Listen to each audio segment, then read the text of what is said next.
안녕하십니까, 서 대표입니다. 오늘은 좀 애널리스트 분들한테 좀 죄송한 얘기를 좀 드리려고 합니다. 애널리스트 분들이 사실 뭐 분석이나 이런 것들을 정말 구체적이고 사실 투자자 입장에서 상당히 많은 도움을 주고 계시는데 이게 보면 아시는 것처럼 가끔 반대의 어떤 영향들이 좀 일어나고 있습니다. 그 영향들을 같이 좀 흥미롭게 보시면서 미국 주식시장을 좀 투자를 하고 그 미국 주식시장을 투자를 할 때 그리고 외국인 입장에서 특히 이제 한국인 입장에서 이 주식 투자를 하게 되면 어떤 시나리오가 생길 수 있는지를 짚어보신다고 한다면 연간으로 저희가 물론 이제 연금 계좌들 뭐 IRP나 아니면 연금저축펀드나 뭐 이런 계좌들을 통해서 미국을 많이 투자하기 시작했기 때문에 그런 부분들의 의사결정을 하는데 좀 상당히 좋은 힌트가 되지 않을까 싶습니다. 그러면 구체적으로 한번 미국 주식시장을 보고 있는 글로벌 투자은행들의 숫자를 한번 살펴보시겠습니다. 일단 전체 평균의 어떤 결론은 한 10% 정도 오를 것 같다라고 생각을 하고 있는 것 같고요. 12월 달에 블룸버그에서 조사를 했습니다. 미국 투자은행들한테 2025년 S&P 500의 타겟 인덱스, 즉 이제 2025년에 미국 S&P 500 지수가 몇 가지 올라갈 것 같으냐라고 이제 질문을 했고요. 그리고 기억하시겠지만 12월 말 기준으로 미국 S&P 500은 5,880 전후였습니다. 따라서 5,880에 비해서 가장 많이 오른 부분은 7,100, 그리고 가장 많이 안 오를 것 같은, 떨어질 것 같은 부분은 4,450 정도로 예상을 한 걸로 나타났습니다. 한 15개 정도의 투자은행이었고요.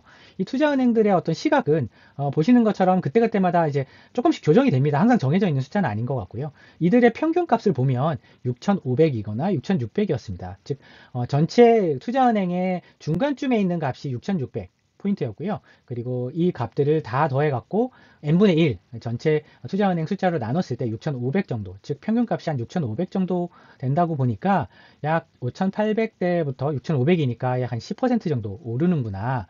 즉 현재의 투자은행 입장에서 미국 주가 지수를 산다는 것은 한 10% 정도 오른다는 것을 기대하고 주식을 투자하는구나 정도 요약할 수 있을 것 같습니다. 그리고 가장 높이 쓴 오펜하이머 같은 경우는 들어보신 적 있으실 거예요, 아마. 근데 이 오펜하이머 말고 BCA 같은 경우는 사실 조금 생소하실 수도 있어요. 왜냐하면 주로 이제 글로벌 연기금들이나 메이저 기관 투자가들이 이 독립 리서치 기관이라고 부르는 회사들 중에서 이 BCA가 가장 큰 회사 중에 하나거든요. 객관적인 데이터, 객관적인 전망치 이런 것들을 지향하고 있기 때문에 아무래도 일반적인 투자은행의 시각과는 좀 다를 수는 있습니다. 아무래도 경제 데이터부터 이런 것들을 모두 전망을 하다 보니까 약간 주식시장에 있는 일반 투자은행 에 비해서는 좀 생소하실 수도 있다. 하지만 이 전체 평균에 비해서는 조금 보수적인 건 맞다 정도로 저희가 데이터로 확인할 수 있는 부분입니다. 그럼 실질적으로 한번 시나리오를 한번 볼까요? 작년에 어떤 일이 있었는지. 2024년에 보면 예상하고 정반대의 결과를 보였습니다. 무슨 얘기냐? 여기만 봐주시면 되는데요. 2024년에 떻게 주가가 올 것 같냐라고 2023년에 물어본 거죠. 연말에 똑같이 물어봤더니 셀사이드 즉 이런 투자은행의 전망치가 보면 평균값은 요 정도. 그러니까 그때의 지수에 비해서 횡보하게 될 것 같다. 별로 못 오를 것 같다. 한 5천을 조금 못 미치는 숫자에서 멈추게 될 것 같다라는 게 평균값이었습니다. 중간값이었습니다. 그런데 가장 좋게 본 펀드 스트레이트나 야데니 리서치 같은 데는 약 한 5천대 중반까지도 가지 않겠는가라는 얘기를 했었고요. 그러다 보니까 시장이 예상한 것보다 좀 공격적으로 본 한 15% 이상 주가가 오를 것이라고 봤던 이런 이제 강세론자들이 확실히 2024년에 잘했구나라는 이제 평가를 연말 기준으로 받게 됐고요. 그리고 사실 좀 부정적으로 봤던 JP모건 같은 경우가 사실 조금 예상했던 것보다 오히려 주가가 떨어지지 않고 훨씬 올라가 버린 셈인 거죠. 올라가다 보니까 잘 못했다. 헤드 오브 리서치, 그러니까 리서치 부문에 가장 높으신 분이죠. 이런 부분이 그만두기까지 하셨습니다. 그러면 2024년에는 가장 공격적으로 예상했던 것과 그리고 가장 비관적으로 예상했던 것들 이 둘간에서 가장 공격적으로 예상했던 것이 맞았고요. 그리고 예상과는 실질적으로 반대로 갔습니다. 왜냐하면 요 범위 안에서 예상을 했는데 주가 지수는 이렇게 올라버린 거죠. 훨씬 더 많이 올랐습니다. 그럼 애널리스트 분들 추정치가 잘못됐느냐? 사실 추정한 추정치들은 거의 대부분 맞았거든요. 근데 어디서 틀렸냐? 주가 자체에서 틀렸습니다. 왜냐하면 가장 크게 이제 예상할 수 있는 부분은 주가를 구하기 위해서는 밸류에이션 멀티플과 그리고 기업의 이익 EPS 정도가 있는데요. EPS는 사실 크게 틀리진 않았거든요. 기업의 주당 순이익들은 뭐 조금 뭐 예상한 것보다 좀 잘 나오긴 했는데 크게 틀리진 않았습니다. 문제는 밸류에이션 값이 훨씬 많이 올라갔습니다. 제가 지난 영상에서 말씀드렸는데 미국 주식시장의 밸류에이션, PE값 같은 멀티플들, 그러니까 주가 대비해서 몇 배 정도에서 거래가 될 것이냐에 대한 예상치가 크게 틀린 셈인 거죠. 즉 시장은 이렇게 움직일 거라고 생각했는데 실질적으로 주가가 이렇게 올라가 버리다 보니까 확실하게 투자은행들이 단체로 다 틀렸다라는 게 2024년의 사실 결과였습니다. 그러면 지금 2025년의 상황을 한번 보실까요?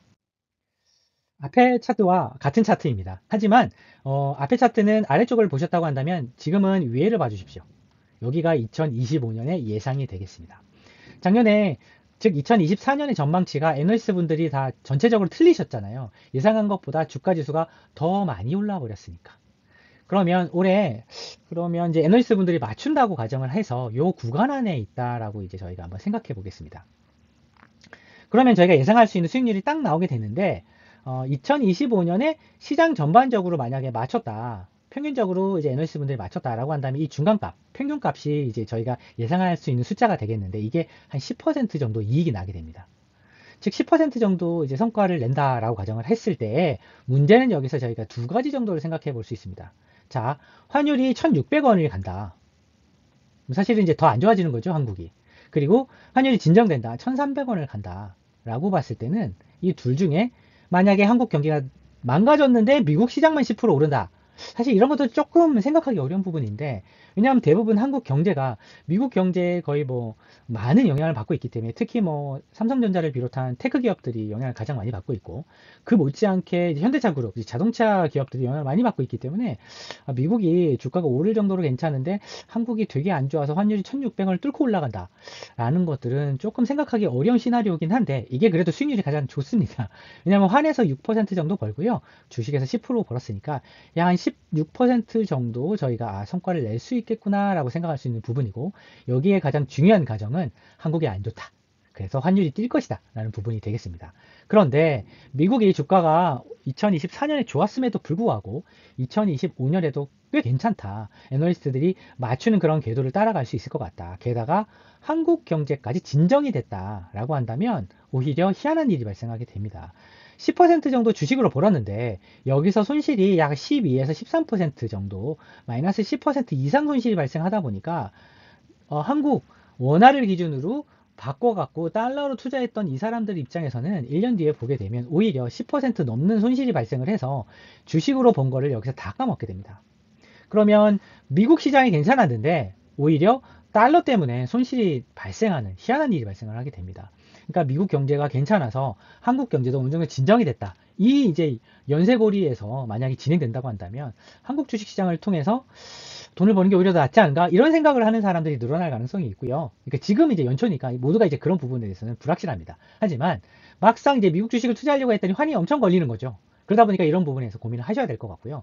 그리고 만약에 여기서 더 비관적으로 보게 되면 만약에 이제 주가가 애널리스트는 다 틀린다. 이제 올라가는 걸로 틀리지 않았습니까? 2024년에는 내려가는 걸로 틀린다. 생각보다 많이 이제 깨진다. 그래서 4,000대까지 떨어진다. 5,000을 깨버리고 내려간다. 라고 한다면 약 한 20% 가까이 손실이 발생을 하거든요. 주식에서. 근데 여기다가 한국은 너무 원화가 약세였으니까 좀 진정이 된다. 뭐 1300이나 1400까지 원화 환율이 떨어진다라고 한다면 20%가 넘는 약 한 30% 가까운 손실이 추가로 발생하게 됩니다. 그러면 가장 비관적인 시나리오로 보게 된다고 한다면 애널리스트 맞춘다고 생각했을 때는 한 16%까지 긍정적인 시나리오, 애널리스트 맞춘다고 생각했을 때 긍정적인 시나리오를 채택할 수 있는데 만약에 비관적인 시나리오를 채택한다고 한다면 20%가 더 넘는 약 마이너스 30% 가까운 손실을 기록할 수도 있거든요. 그럼 여기서 저희가 그럼 미국 주식 투자하면 안 되냐? 투자해야 됩니다. 장기적으로 봤을 때는.